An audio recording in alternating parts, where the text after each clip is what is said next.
আসসালামু আলাইকুম প্রিয় দর্শক। গণপ্রজাতন্ত্রী বাংলাদেশ সরকার জননেত্রী শেখ হাসিনার উদ্যোগে বাংলাদেশ উন্নয়নশীল দেশ হিসেবে সামনের দিকে এগিয়ে যাচ্ছে। তারই ধারাবাহিকতায় আমি মোহাম্মদ মামুন আহমেদ আপনাদের মাঝে একটি ভিডিও নিয়ে আসছি বায়োগ্যাস প্ল্যান্ট। প্রিয় দর্শক, বায়োগ্যাস প্ল্যান্ট তৈরি করতে হলে যে বাধ্যতামূলক অনেকগুলো গরু ছাগল থাকতে হবে এমনটা না। যারা ঘরোয়াভাবে একটু দুটি গরু ছাগল হাঁস মুরগি পালন করেন তারাও বায়োগ্যাস প্ল্যান্ট তৈরি করতে পারবেন। এটা বায়োগ্যাস প্ল্যান্টের আউটপুট।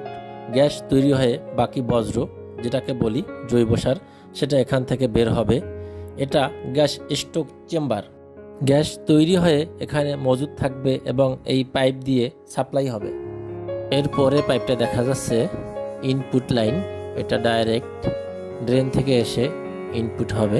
ভিতরে সব গোবর বজ্র ভিতরে যাবে এবং এটাও একটা ইনপুট লাইন। এটা গোবর বা বজ্র নিয়ে এসে আলাদাভাবে মিক্স করে দিতে হবে। প্রিয় দর্শক, অল্প খরচে অল্প সময়ে বায়োগ্যাস প্ল্যান্ট তৈরি করতে হলে অবশ্যই উপরের নাম্বারে যোগাযোগ করবেন। ভিডিওটি ভালো লাগলে অবশ্যই লাইক, শেয়ার, কমেন্ট এবং সাবস্ক্রাইব করবেন। আসসালামু আলাইকুম।